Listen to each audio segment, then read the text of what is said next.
The fact that everybody was shaving in the bathrooms was very familiar to me.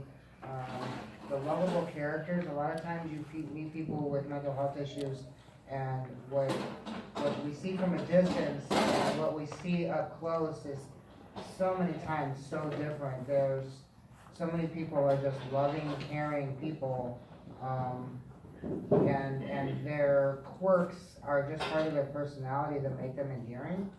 And so, like, Hail Caesar, is what I'm gonna say on that.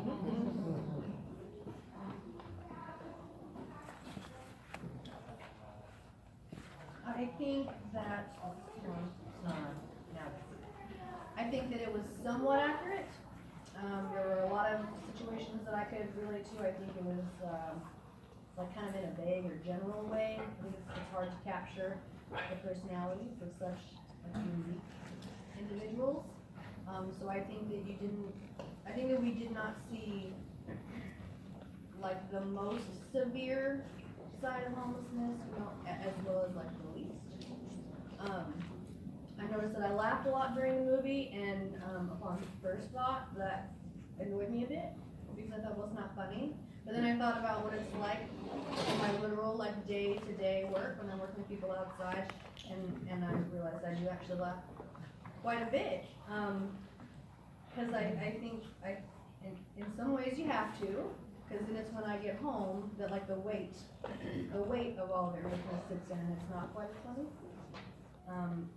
So I think that the movie captured that piece pretty well.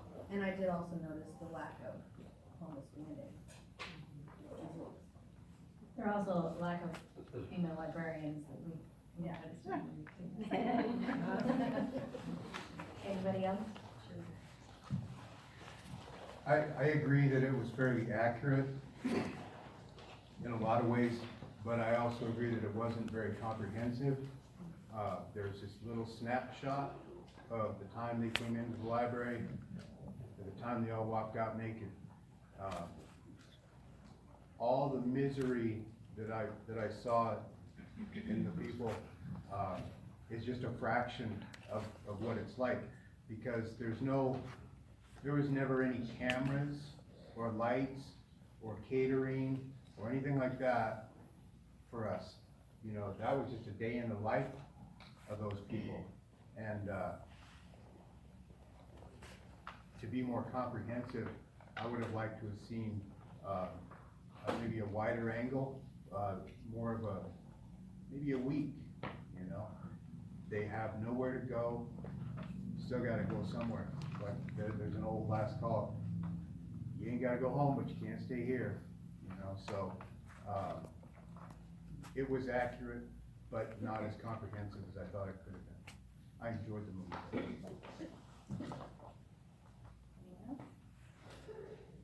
So our first topic is housing. How does rising cost of living impact your work or ability for folks to pay for housing themselves, for housing by themselves?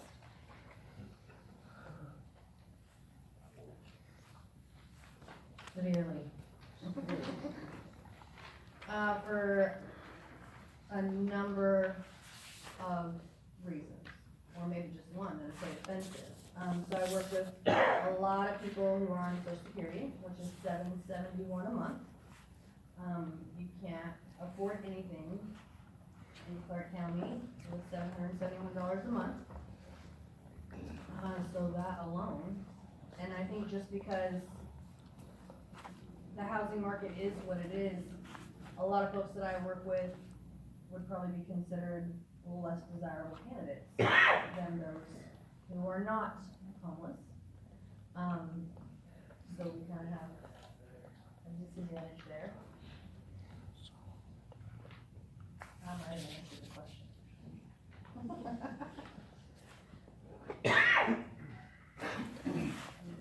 Yeah. That's like everybody, it's like almost everybody needs a subsidy now to be able to afford rent here, quite frankly. What do you think about if you have, a history, like if you have a record? Please. Yeah. I'm sorry. You think about people who are particularly vulnerable, and like if you have a legal record, if you have a barrier like mental illness, if you have a past eviction for any given reason, I mean, that's just another thing stacked against you. In that case, it's not even just the prohibitive cost of rent in Clark County. There's a lot that you can stack on that. Yeah, I've also, and it's not true for all landlords, let me just say that.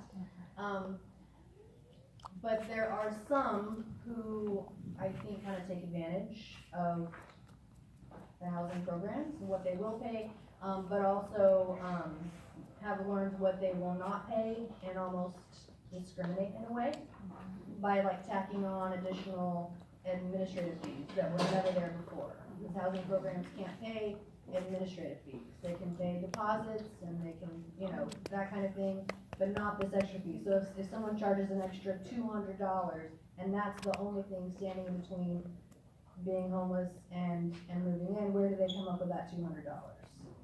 Because there's no program money for that. So that's also become a barrier. And Jamie's right, we do have some landlords who are very compassionate and have kept their rental rates low for many, many years, but their costs are increasing. And so they're trying to figure out how to make this work.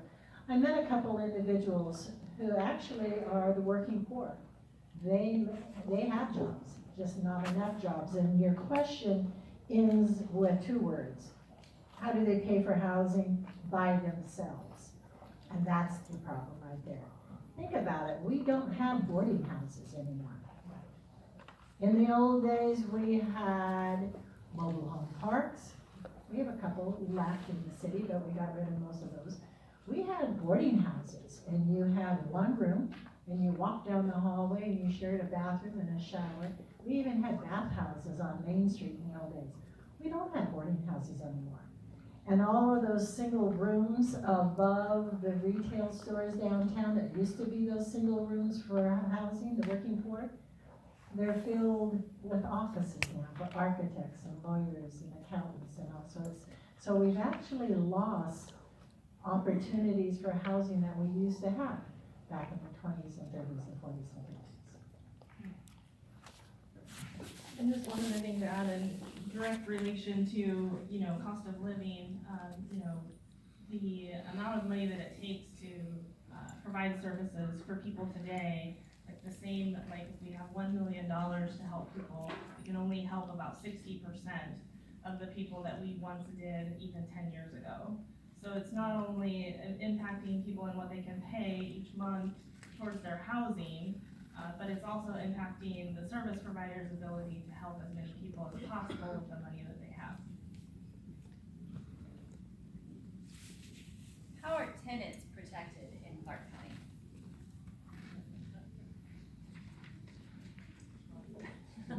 Laura, can you talk about this a little bit?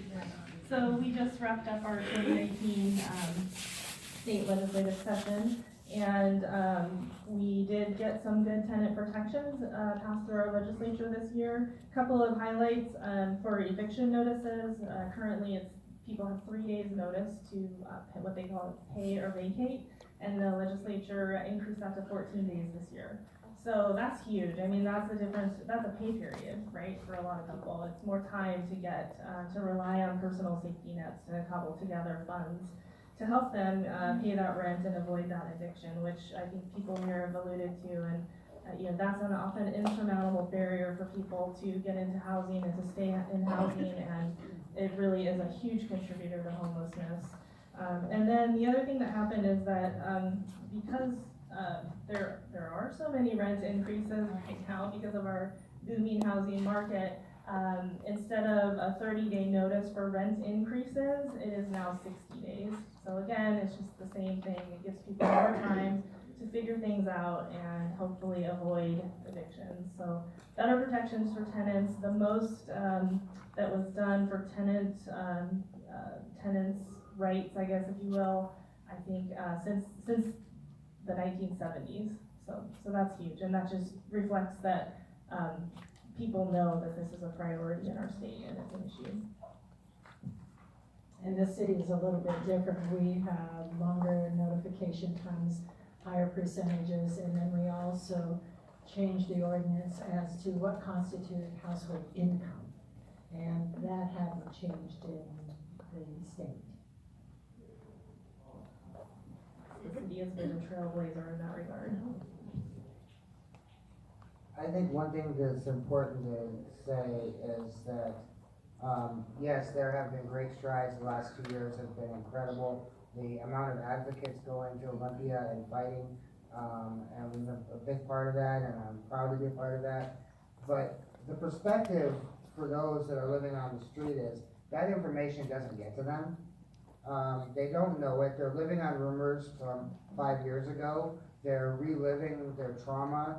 Their only focus is survival, getting to the next place that's gonna be able to eat, moving on from the place they just got moved on from for camping.